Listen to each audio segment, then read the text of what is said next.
오늘은 맥주감사 주일입니다. 이날은 처음 수확한 곡식을 하나님의 은혜로 수확했다고 고백하며 감사의 표시로 하나님께 드리는 날입니다. 오늘은 7월 첫째 주일입니다.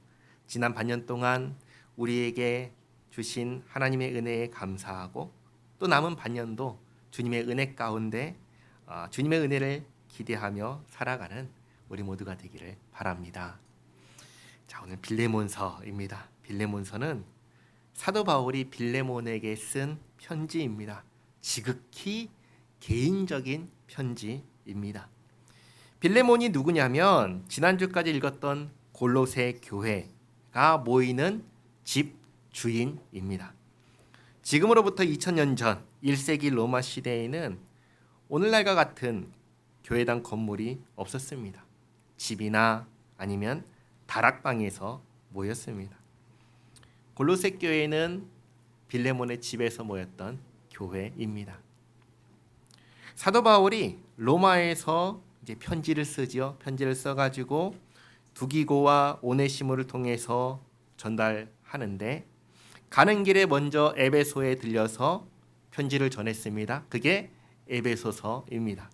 그리고 지나서 골로새 교회에 전한 편지가 지난주까지 읽었던 골로새서입니다. 그리고 골로새 교회 안에 있는 빌레몬에게 개인적으로 전달한 편지가 빌레몬서입니다. 그러니까 에베소서, 골로새서, 빌레몬서. 오늘 우리는 굉장히 사적인, 개인적인 편지를 공개적으로 읽는 셈입니다. 그러면 사도 바울이 왜 빌레몬에게 이 편지를 썼을까요? 그 이유는 이 편지들을 함께 들고 간 오네시모 때문입니다. 오네시모는 누구냐? 빌레몬의 노예였습니다. 그것도 도망친 노예였습니다. 지금으로부터 2000년 전 1세기 로마 시대는 노예가 있던 시대입니다. 한 가지 질문을 드리겠습니다. 하나님께서 사람을 창조하셨을 때 사람이 사람을 지배하고 억압해서 노예 삼는 이 일을 하게 하셨을까요? 아니면 동등한 지위에서 서로 사랑하며 살게 하셨을까요? 어떻게 창조하셨을까요? 자, 동등한 지위에서 서로 사랑하며 살게 하셨습니다. 창세기 1장 26절 말씀 주보에 있지요. 같이 한번 읽겠습니다. 하나님이 이르시되 우리의 형상을 따라 우리의 모양대로 우리가 사람을 만들고 그들로 바다의 물고기와 하늘의 새와 가축과 온 땅과 땅에 기는 모든 것을 다스리게 하자 하시고 아멘. 모든 사람이라고 부를 수 있는 존재는 누구의 형상과 모양대로 지음받았습니까? 하나님이죠. 하나님의 형상과 모양대로 지음받았습니다. 하나님의 형상과 모양대로 지음받지 않은 사람 있을까요? 없을까요? 없습니다. 그런 사람 없습니다. 모든 사람은 다 하나님의 형상과 모양대로 지음받았습니다. 그러니 본래 사람이 다스릴 대상은 사람이 아니었습니다. 사람이 다스릴 대상은 동식물이었습니다. 동물과 식물들. 노예 제도는 그럼 뭘까요? 이건 하나님께서 제정하신 제도가 아닌 것입니다. 그러면 노예 제도는 왜 생겼을까요? 그 이유는 간단하지요. 왜죠? 죄 때문입니다. 죄. 죄는 무엇입니까? 하나님 말씀에 불순종하는 것이 죄입니다. 하나님께서 모든 사람을 동등하게 창조하셨습니다. 그리고 서로 사랑하며 살게 하셨습니다. 그리고 죄는 뭐하죠? 이러한 하나님의 뜻을 따르나요? 거스르나요? 거스릅니다. 서로 사랑할까요? 사랑하지 않지요. 서로 동등하게 여길까요? 동등하게 여기지 않습니다. 그게 타락하고 얼마 지나지 않아서 일어난 일들입니다. 우리는 이것을 창세기에서 보았습니다. 형이 동생을 죽입니다. 누구죠?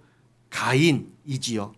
가인의 6대손 후손은 자기를 상처 입힌 소년을 죽이고 그것을 노래했습니다. 누구도 나를 벌할 수 없다며 자신만만하게 노래했습니다. 죄가 지배하는 세상의 모습입니다. 이것을 하나님께서 원하실까요? 아니죠. 하나님께서 원하시는 세상이 아닙니다. 이 세상은 어떤 세상입니까? 하나님을 떠난 세상입니다. 죄악으로 가득한 세상입니다. 공중권세를 잡은 자 사탄이 지배하는 세상입니다. 우리가 살면서 흔히 말하는 일어나서는 안 되는 일들, 비참한 일들, 슬픈 일들 모두 이 세상이 죄악으로 가득한 세상이기 때문에 일어나는 것입니다. 다르게 말하면 이런 겁니다. 쉽게 말해서 이 모든 악한 일들 누가 벌입니까? 사람이 하잖아요. 사람이 하는 겁니다. 죄인이 벌이는 겁니다. 그리고 그 영향을 모든 사람이 다 받고 있는 겁니다. 그러면 어떤 사람들은 이런 질문을 할 겁니다. 왜 하나님은 그냥 계십니까? 왜 저 악한 사람들을 내버려 두십니까? 왜 저들을 벌하지 않으십니까? 이 질문을 할 겁니다. 성경은 이 질문에 대해서 이렇게 가르쳐 주십니다. 바로 하나님께서 한 사람이라도 구원하기 위해서 참고 계신다라고 가르쳐 주십니다. 만약에 하나님께서 오늘이라도 이 모든 것을 바로잡겠다라고 하신다면 그날이 바로 무슨 날일까요? 마지막 날입니다. 베드로후서 3장 9절 말씀 이것을 가르쳐 주시는데요. 주보에 있지요. 함께 읽겠습니다. 주의 약속은 어떤 이들이 더디다고 생각하는 것 같이 더딘 것이 아니라 오직 주께서는 너희를 대하여 오래 참으사 아무도 멸망하지 아니하고 다 회개하기에 이르기를 원하시느니라. 아멘. 언젠가 노상에서 노방전도 하고 있는데 어떤 분이 이런 질문을 했습니다. 왜 당신들이 믿는 하나님은 저 나쁜 사람들 왜 내버려 두시냐? 이런 질문을 했습니다. 그러나 우리가 정직하게 잘 생각해 보면 저 나쁜 사람이 나보다 얼마나 나쁠까요? 그리고 나는 저 사람보다 얼마나 덜 나쁜 사람일까요?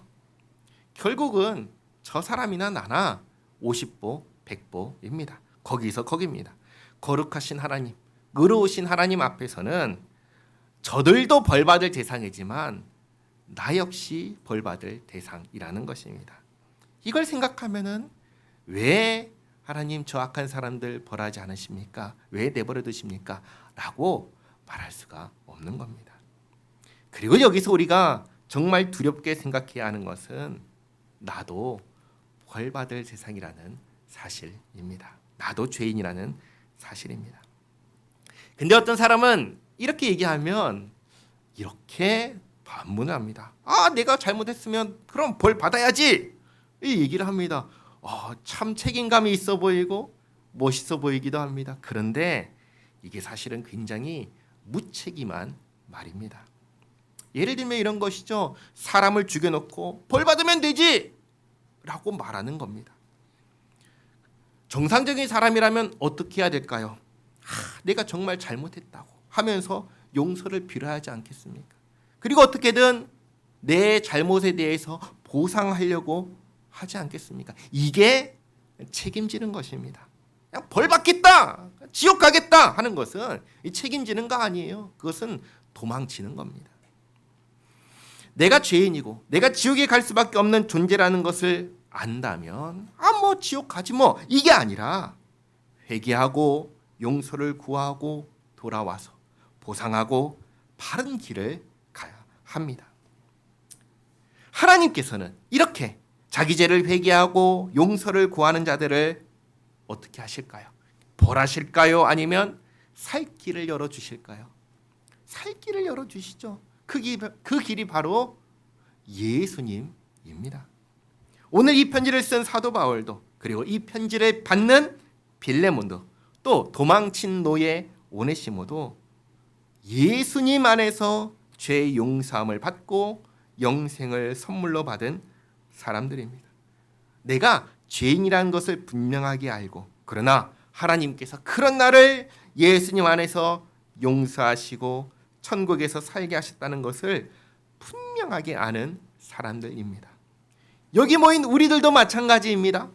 나는 지옥에 갈 죄인인데 예수님께서 내가 받아야 할 모든 죄벌을 십자가에서 대신 받으시고 내가 해야 할 의로운 행동들을 전부 다 예수님께서 대신 하셔서 지옥에 갈 나를 건지시고 하나님의 나라로 천국으로 옮겨줬다라는 라는 것을 알고 믿는 사람들이 바로 우리들입니다.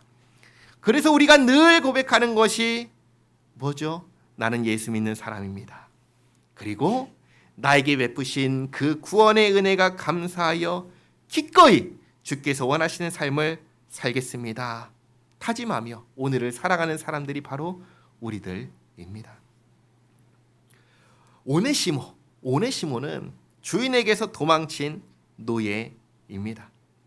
빌레몬은 그 오네시모의 주인입니다. 그리고 예수 믿는 사람입니다. 자, 그러면 빌레몬은 오네시모를 어떻게 해야 할까요?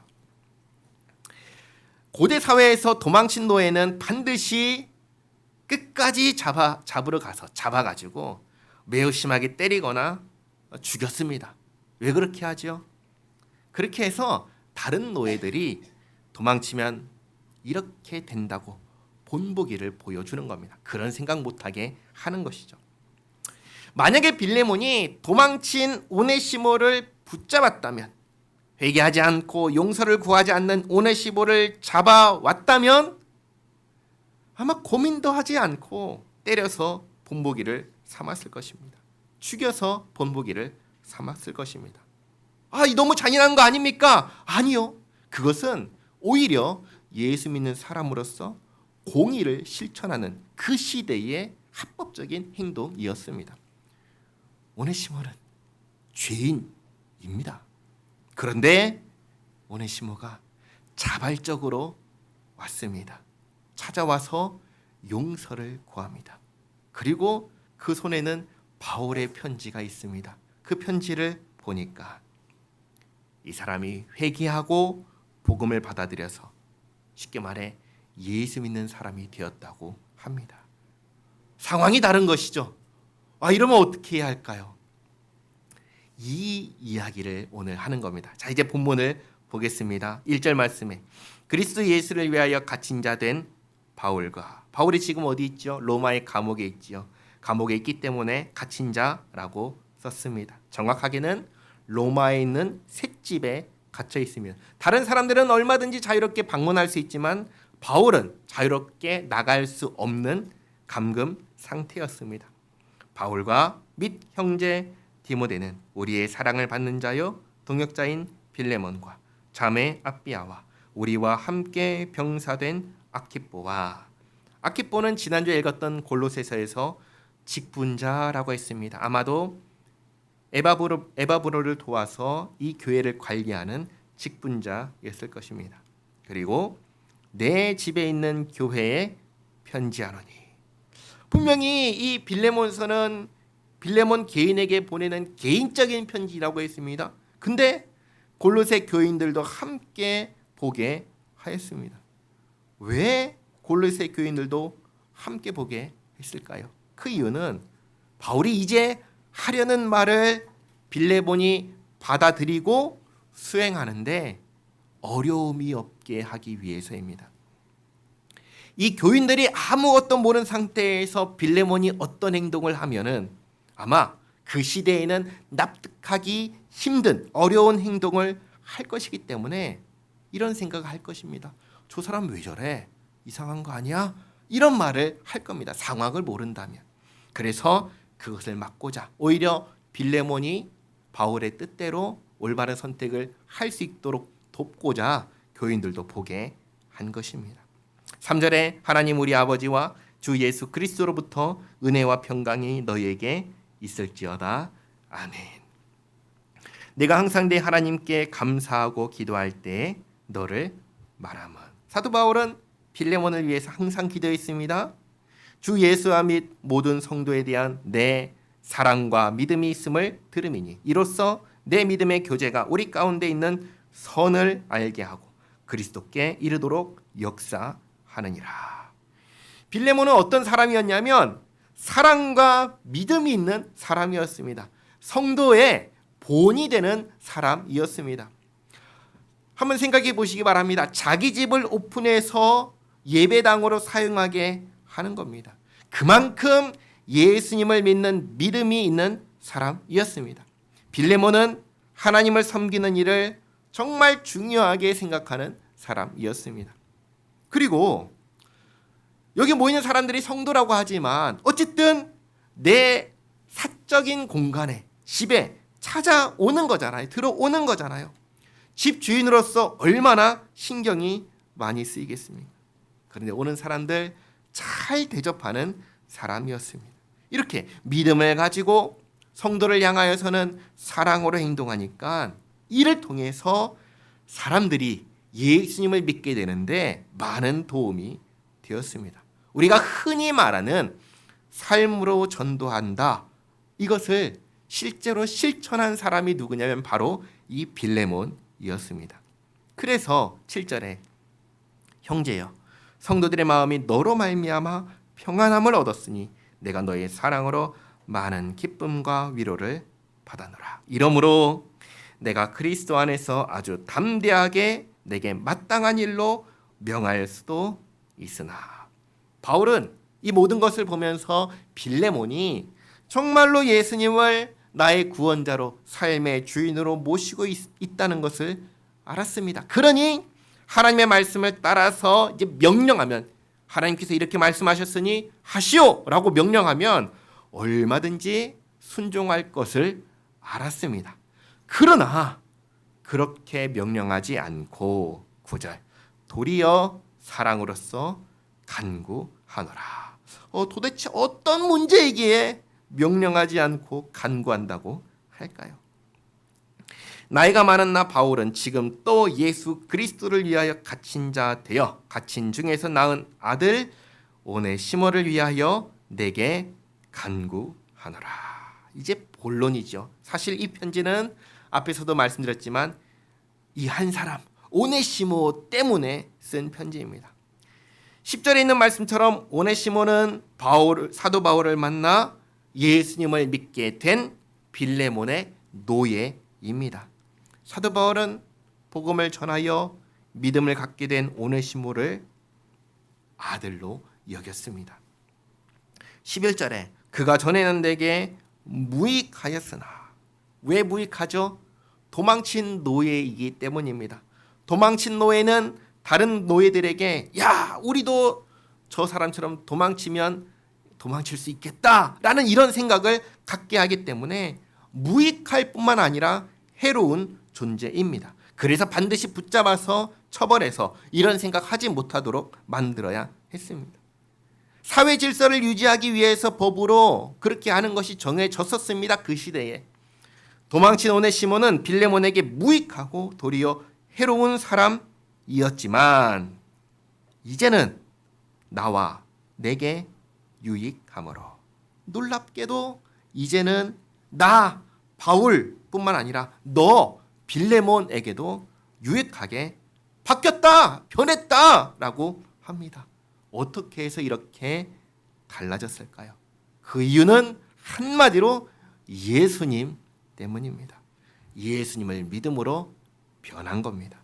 그래서 12절 내게 그를 돌려 보내노니 그는 내 신복이라. 오네시모는 바울이 복음으로 낳은 아들이기도 하며 내 신복이기도 합니다. 신복이란 말은 쉽게 말해서 이런 겁니다. 나한테 진짜 필요한 사람이다. 이 사람 나에게 없어서는 안 되는 사람이다 라고 얘기를 하는 것이죠. 13절에 그를 내게 머물러 있게 하여 내 복음을 위하여 갇힌 중에서 내 대신 나를 섬기게 하고자 하나. 쉽게 말해 오네시모를 얼마든지 그냥 데리고 있을 수 있었다라고 하는 겁니다. 왜 그런가? 사실 빌레몬은 도망친 오네시모가 지금 어디에 있는지 알까요? 모를까요? 모릅니다. 몰라요. 그래서 만약에 바울이 이렇게 하려고만 한다면 얼마든지 빌레몬은 지금 오네시모가 어디 있는지 모르니까 빌레몬 모르게 오네시모를 데리고 있을 수 있었습니다. 그러나 그렇게 하지 않는데 14절 다만 내 승낙이 없이는 내가 아무것도 하기를 원하지 아니하노니 이는 너의 선한 일이 억지같이 되지 아니하고 자의로 되게 하려 함이라. 이런 겁니다. 오네시모로 하여금 바울을 섬기게 하는 것, 이건 선한 일입니다. 이것을 빌레몬이 알고 하면은 자의로 되는 일입니다. 왜냐하면 오네시모는 빌레몬의 노예이기 때문입니다. 그러니까 주인이 허락해서 바울을 섬기게 되면 이것은 자의로 하는 일이고 또 선한 일이 됩니다. 하지만 지금 상황은 어떻습니까? 주인의 허락을 받지 않고 하는 상황입니다. 빌레몬은 전혀 모르고 있는 상황입니다. 게다가 오네시모는 도망친 노예입니다. 만약에 나중에 빌레몬이 이러한 상황을 알게 되면 오네시모를 다시 데리고 갈 수 있나요? 그럴 수도 없고, 그렇다고 놓을 수도 없고, 오네시모를 벌할 수도 없고, 그리고 사실 이렇게 도망친 노예를 숨기고 데리고 있으면 그런 사람도 처벌하게 되어 있습니다. 그러니까 바울을 처벌할 수도 없는 아주 애매한 상황이 벌어지게 되는 겁니다. 그야말로 선한 일이 억지같이 되고 찝찝한 일이 되는 것입니다. 그래서 그렇게 하지 않고 이 문제를 정면에서 정확하게 해결하도록 오네시모를 보낸 것입니다. 오네시모는 바울을 통해서 예수님을 믿게 되었습니다. 예수님께서는 내가 하나님 앞에서 받을 모든 벌을 대신 받아주시고 하나님께로부터 죄 사함을 받게 하셨습니다. 그러나 그렇다고 해서 내가 다른 사람과 해결해야 하는 문제도 해결해 주신 것은 아닙니다. 그 문제가 사라진 것은 아니라는 겁니다. 하나님과의 관계가 해결되었으니까 이제는 사람과의 문제도 해결해야 하는데 이것은 예수님께서 대신 해주시는 게 아니라 내가 해야 하는 것입니다. 오네시모가 사도 바울을 섬기기 위해서는 먼저 주인인 빌레몬과의 문제가 해결되어야 했습니다. 그런데 오네시모가 빌레몬을 찾아가면 어떻게 될까요? 그 시대의 상식으로 생각해 보시기 바랍니다. 오네시모는 도망친 노예잖아요. 주인이잖아요. 가면 무슨 일이 일어날까요? 매우 맞든지 아니면 죽게 되는 것입니다. 그렇지만 오네시모는 그것을 각오하고 갑니다. 왜 갈까요? 이유가 뭘까요? 그 이유는 오네시모가 예수 믿는 사람이기 때문입니다. 예수 믿는 사람으로서 자기의 잘못을 바로잡기 위해서 돌아간 겁니다. 그리고 사도 바울도 그런 오네시모를 어쩌면 죽을 수도 있는 자리로 보내면서 그냥 보내지 않는 겁니다. 그래서 쓴 편지가 오늘 읽는 이 편지인 겁니다. 14절 말씀을 다시 한번 보시기 바랍니다. 너의 승낙이 없이는 내가 아무것도 하기를 원하지 아니하노니. 다시 말해 오네시모가 나를 섬기는 일을 네가 허락해 줬으면 좋겠다라고 써가지고 보낸 겁니다. 15절 아마 그가 잠시 떠나게 된 것은 사실은 잠시 떠난 게 아니라 영원히 떠난 것이죠. 도망친 것입니다. 그런데 바울을 만나서 예수님을 믿고 하나님의 자녀가 되었으니 이제는 예수님 안에서 영원한 어떤 사람이 됐어요. 한 가족이 되었죠. 하나님 안에서 한 가족이 되었습니다. 그래서 너로 하여금 그를 영원히 두게 함이리니 이후로는 종과 같이 대하지 아니하고 종 이상으로 곧 사랑받는 형제로 둘 자라. 왜냐하면 예수 믿는 사람이니까. 내게 특별히 그러하거든 하물며 육신과 주인 안에서 주 안에서 상관된 내게랴. 바울은 빌레몬과 오네시모의 관계를 무시하지 않았습니다. 인정했습니다. 빌레몬은 주인이고 오네시모는 분명히 종입니다. 그리고 동시에 예수님 안에서 새로운 관계를 형성해야 될 것도 짚어주는 겁니다. 그리고 이제 오네시모를 위해서 명령이 아닌 사랑으로 간구하지만 조금 더 확실하게 하기 위해서 몇 가지 말씀을 덧붙입니다. 17절에 그러므로 내가 나를 동역자로 알진대 그를 영접하기를 내게 하듯 하고. 나를 동역자라고 생각한다면 오네시모 또한 내게 하듯이 영접해다오. 18절 그가 만일 내게 불의를 하였거나 내게 빚진 것이 있으면 그것을 내 앞으로 계산하라. 다시 말해 오네시모가 잘못한 것 있지요? 그것을 다 나에게 돌리라. 내가 갚아주겠다. 그런데 19절 나 바울이 친필로 쓰노니 내가 갚으려니와 내가 이외에 내 자신이 내게 빚진 것은 내가 말하지 아니하노라. 다시 말해 네가 나한테 빚진 것은 말하지 않겠다. 그러니 이게 무슨 말입니까? 네가 나한테 빚진 것을 내가 청구하지 않는 것처럼 너도 오네시모가 잘못한 것을 용서하라고 하는 것입니다. 우리가 주기도문을 보시면 이런 기도문이 있습니다. 우리가 우리에게 죄 지은 자를 사하여 준 것 같이 우리 죄를 사하여 주시옵고. 근데 여기서 죄라고 되어 있는 단어가 본래는 빚입니다. 빚. 그러니까 죄는 빚을 진 것과 같은 것입니다.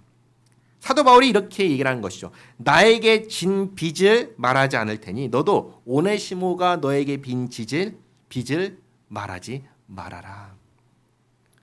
이렇게 보면은 사도 바울이 명령하지 않고 사랑으로 간구하면서도 빌레몬이 오네시모를 용서하고 용납하고 받아줄 수밖에 없도록 정말 최선을 다해서 편지를 썼다는 것을 알 수 있습니다. 자, 그리고 이제 주변 사람, 빌레몬의 주변 사람들을 생각해 보시기 바랍니다. 빌레몬이 이 편지를 읽고 도망친 노예 오네시모를 용서하고 사도 바울을 마음껏 섬기게 한다면 주변 사람들이 어떻게 생각할까요? 빌레몬이 지금 말도 안 되는 일을 했다고 생각하지 않겠습니까? 왜냐하면 도망친 노예를 처벌하지 않고 용서한다는 것은 그건 그 시대에 있을 수 없는 일이었기 때문입니다. 그 시대에는 용납할 수 없는 일이었습니다. 그렇게 생각할 때 이 편지를 최소한 골로새 교인들이 같이 읽으면 빌레몬이 이제 사도 바울의 말을 듣고 용서하고 보내서 바울을 섬기게 할 때 그 결정이 왜 그렇게 했는지 이해를 할 수 있는 것이죠. 그래서 이 편지를 빌레몬 개인의 편지지만 교인들도 같이 읽도록 한 겁니다.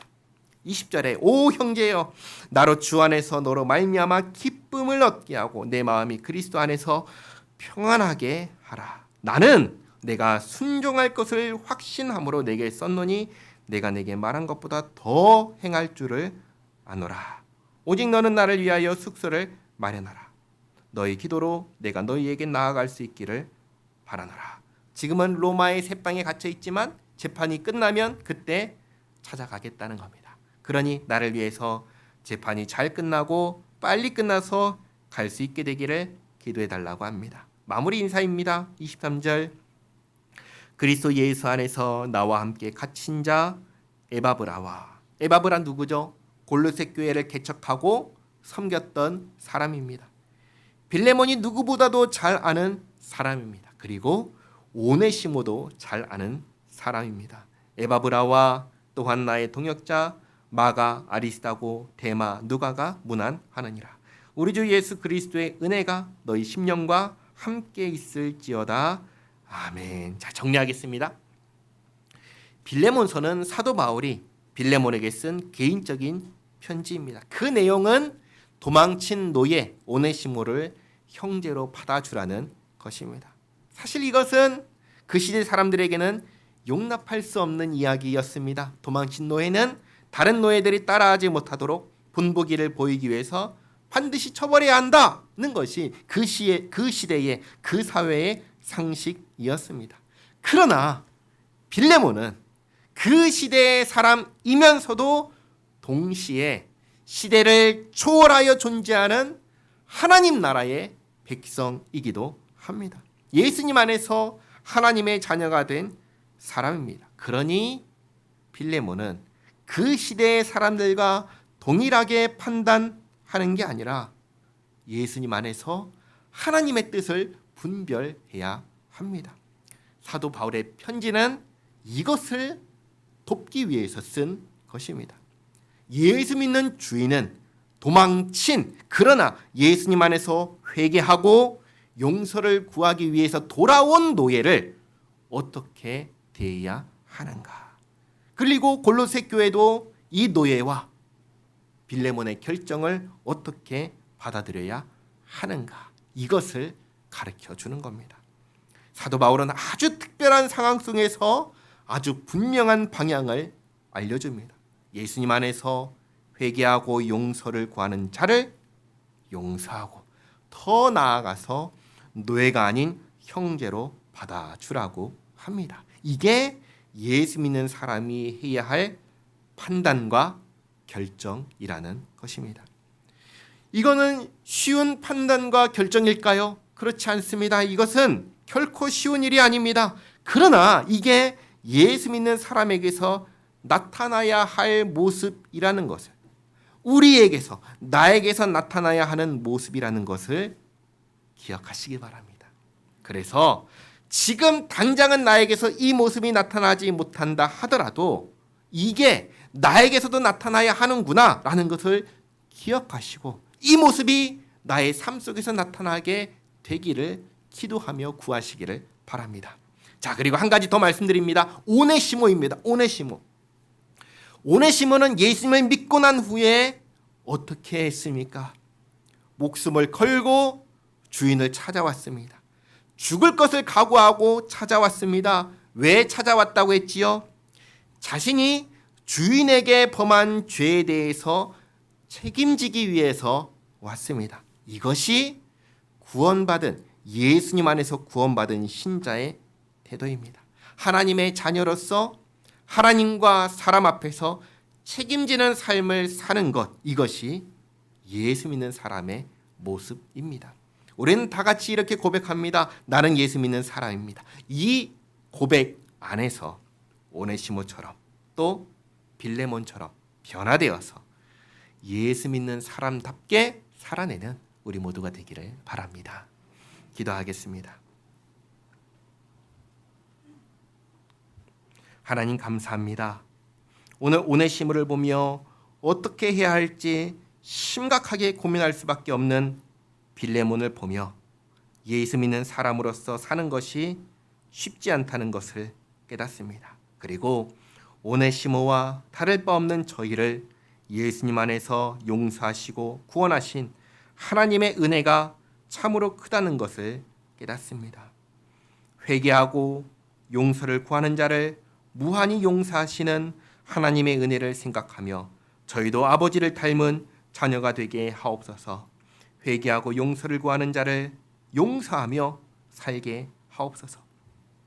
또 죽음을 각오하고 주인에게 돌아와 용서를 구한 오네시모처럼 저희도 사람과 풀어야 하는 문제를 정면으로 마주하게 하옵소서. 그리고 저희 모두가 주님의 은혜 가운데 화목하게 하옵소서. 예수님의 이름으로 기도하옵나이다. 아멘.